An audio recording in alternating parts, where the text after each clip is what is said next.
Hello, everybody, and welcome back to another episode of Microsoft Flight Simulator news and updates. Got quite a few cool ones today, so stick around, guys. You can minimize it and just listen up, but I think you're going to enjoy it. If you are interested in acquiring any of my Overkills tutorial guides for Microsoft Flight Simulator, please consider joining me on Patreon. Patreon subscribers level tier 2 and above have access to all of my guides, as well as any future updates and future guides that will be coming down the road. Link to Patreon can be found in the description below.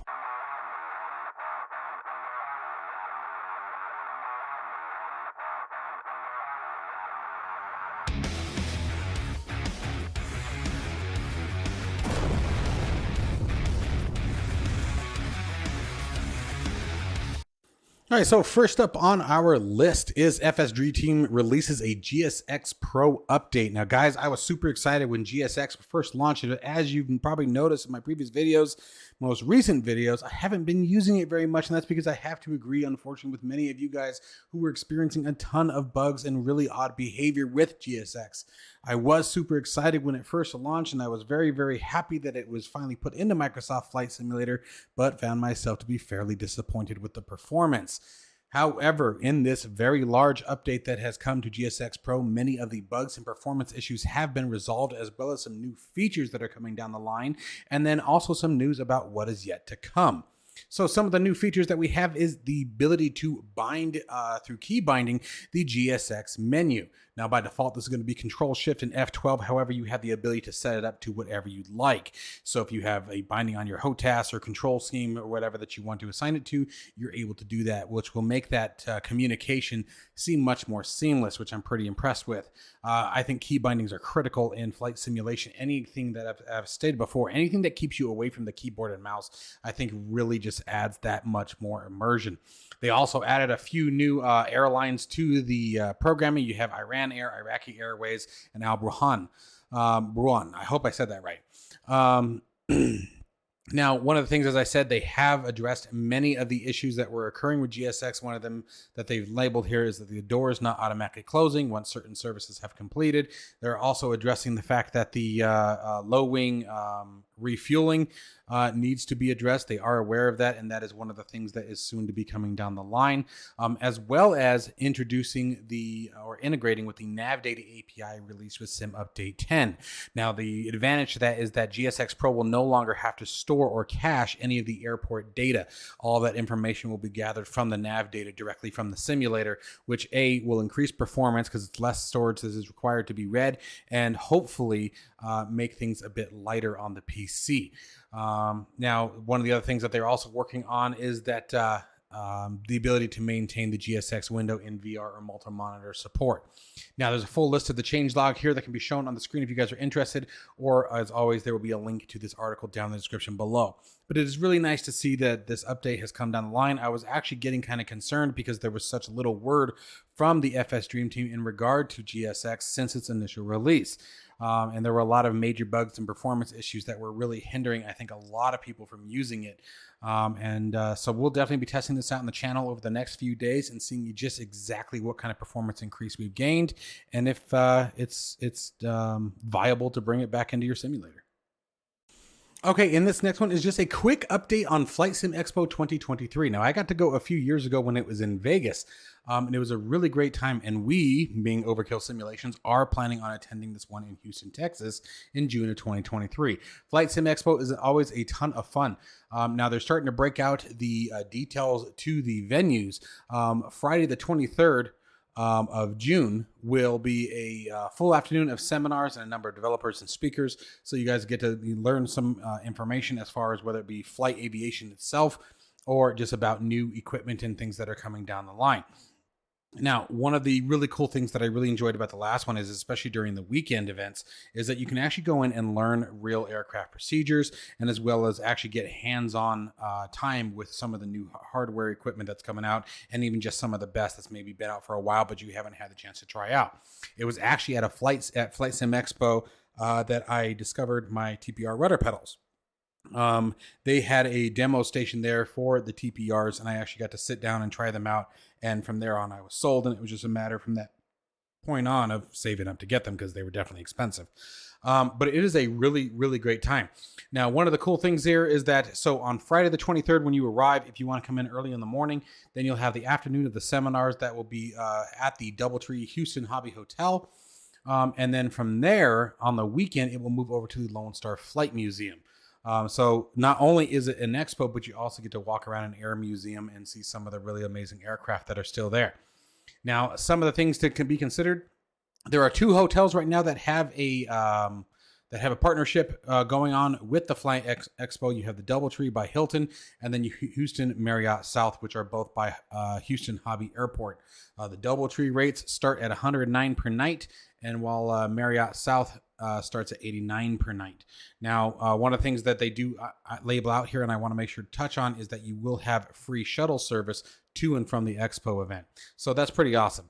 Now, actual registration of the event can't start for us until December of 2022, unless you are somebody who is part of the Flight Simulation Association, in which case you'll get early bird discounts and have access to the entire weekend for $50. That's pretty awesome. Now, there are only about 200 tickets available at that price. So if you are part of the FSA, you're going to want to jump on that pretty quickly. Now, as far as airlines, it sounds like both Delta and United are offering between 2 and 10% discounts, and there is communication going on right now with Southwest Airlines, but no pricing has been labeled as of yet. So this is a really, really cool event. I really had a great time that first time I went. My channel was very, very small, which is why I didn't post anything about it at the time. This was before Microsoft Flight Simulator. I never expected to take off, but I had a really awesome time. Got to talk to some really, really cool people. I know a couple of people and developers who will be there. I'm not going to mention any names yet. When it's made public, I'll announce it. But until then, I'm keeping quiet. But I will definitely be there. So Overkill Simulations will be there. I'll be in full Overkill Simulation swag. If you guys are interested in the Overkill swag, check out below the any of my videos, and you guys have a link to that. But that will be a lot of fun. So if you guys want to be a part of that, by all means, start planning for that. Again, that is June of 2023 in the latter half of the month. And you can start registering come this December. So I hope to see many of you guys there. Be on the lookout again for the Overkill Simulations brand. I'll be wearing a hat and a sweatshirt and probably a t-shirt. Everything that I can make Overkill. I shouldn't be too hard to find at that point. But anyway, it'd be fun to see you guys there. And now we have a new aircraft that is dropped from Microsoft Flight Simulator. That is ANS Airplanes releases the Tiger Moth for Microsoft Flight Simulator. The Tiger Moth is a World War II biplane, which was also used as a trainer back in its era. The team over at ANS Airplanes has had access to a real Tiger Moth that is out in Byron Bay, Australia. The airplane, and guys, get this is in bold if you're not watching this. The airplane is fully modeled, including 10 different repaints, pilot and co-pilot models, and a fully modeled engine. Again, in bold, they've written this, and more. The airplane appeals to all simmers as it allows an easy selection between easy or hard engine realism settings. So in hard mode, we as the pilots will have to monitor your mixture. You have to monitor your engine power and oil consumption, as well as spark plug fouling, hence the mixture. And then make sure that you follow all the necessary steps and procedures to operate the engine safely. That's a pretty awesome thing to boast about, especially given some of the aircraft that come in at this price point. Get this price point, guys. $17.95 US for a fully modeled, highly detailed version of the Tiger Moth biplane. $18. That is well within reason, and especially given the things that they're boasting. Now, up on the screen here, we have a full feature list. So if you guys are interested in taking a look at that, you guys can click a link down in the description, or just feel free to pause the video. But it's pretty damn impressive. Now, let's go ahead and take a look at some of these screenshots. The modeling looks absolutely beautiful. Absolutely beautiful. I tell you, we got to get some sort of multiplayer access here. You know, same cockpit access. I think it'd be cool to take one of these up with a buddy and switch the controls. You know, shared cockpit. That's what I was trying to think of. Get an aircraft like this with some shared cockpit functionality. That would be so freaking fun. So we're definitely going to be checking this one out on the channel for $18. I'm definitely going to grab that because I mean that's just, again, the price point is perfect. It looks very well detailed. I am very excited about the boasting of the fully modeled engine and the realism settings. So really kind of curious to see how this one performs. And yes, it's a tail dragger, which means all of you will get some extreme entertainment watching me freak and lose my crap over flying and land or takeoff and landings in these things. I don't do well with tail draggers. I have a very hard time with tail draggers. They're not my friend. You know, some things are my friends, tail draggers aren't. But I am destined to become friends with them, even if they don't want to be friends with me. So stick around for that, guys. Be on the lookout for it because it should be, at the very least, you should get a laugh out of it. And another beautifully price pointed aircraft here, Terrainy Studios RV8. The RV8 is a single high performance piston engine capable of top speeds of 190 knots and G loading of above 6 Gs and negative 3 Gs.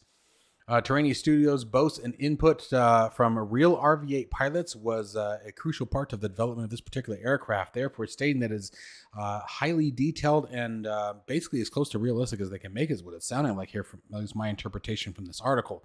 Fully equipped for IFR flight. Now, one of the things that actually did catch my attention, you guys know how much I like some of those things like opening doors, opening hatches, things like that, is what they've done here is a dynamic fuel in the fuel tank, allowing for visible inspection prior to departure. So you actually need to check your fuel and make sure that it's not gunked up, fouled up, whatever it may be, and make sure that you're completely ready to go.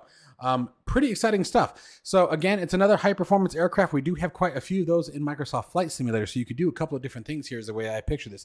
This would be a great one to go up with if you're doing some air racing, or maybe just grab a couple of buddies together and do some close aerobatic formation flying, however you want to do it. Again, we have the full feature list up here on the screen if you guys are interested in taking a look at that.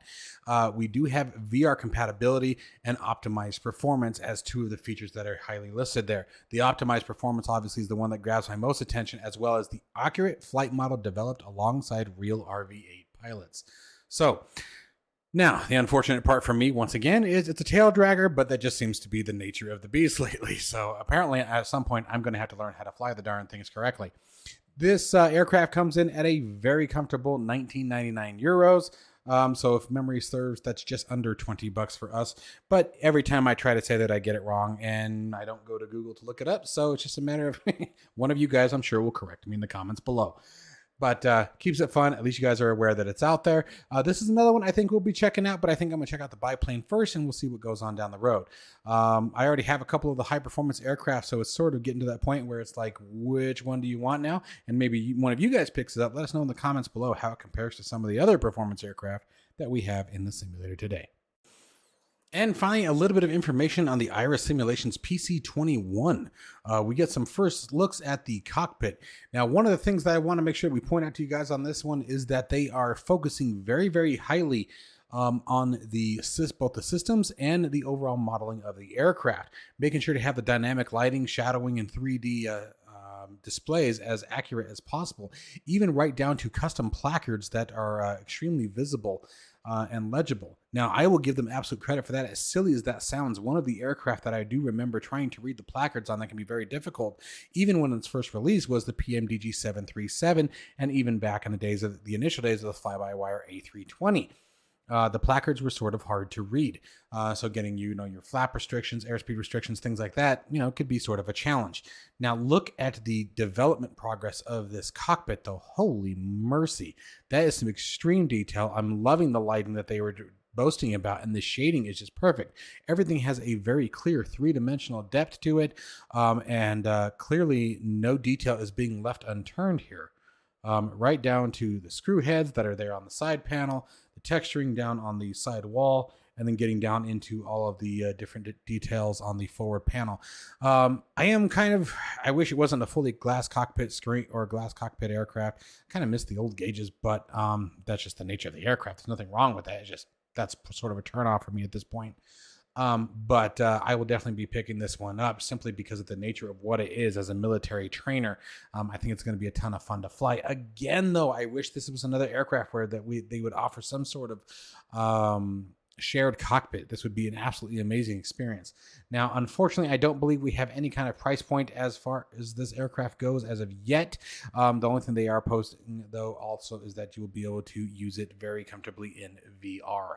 So again, that is the Iris Simulations PC21. This will be the third release for Microsoft Flight Simulator from the Iris Simulations team. They've done some very, very great work, and I'm sure this aircraft follows perfectly in line. I will be picking this one up because of my love for things like DCS World. I think this falls right in suit as how a pilot would start out on that journey, getting into the bigger, faster, more powerful aircraft. So it'd be kind of cool to see that experience from that point of view, and especially, again, if you can get a couple of buddies to fly it with you, you might be able to have some fun with this one, simulated dogfights, things like that. I do know that's kind of practice that is done in this aircraft for high G simulation. So why not? Let's check it out. As always, guys, I hope you enjoyed this video. To all of you who are in Ian's path, I hope you guys are well and safe. I know that there was a tragic amount of damage and loss that happened over the last 48 hours, and I best wishes, and you guys are in my thoughts and my heart. And I pray for a rapid resolution to such a tragic and horrific event. To everyone else, again, as always, stay safe and healthy, and I'll see you in the next one.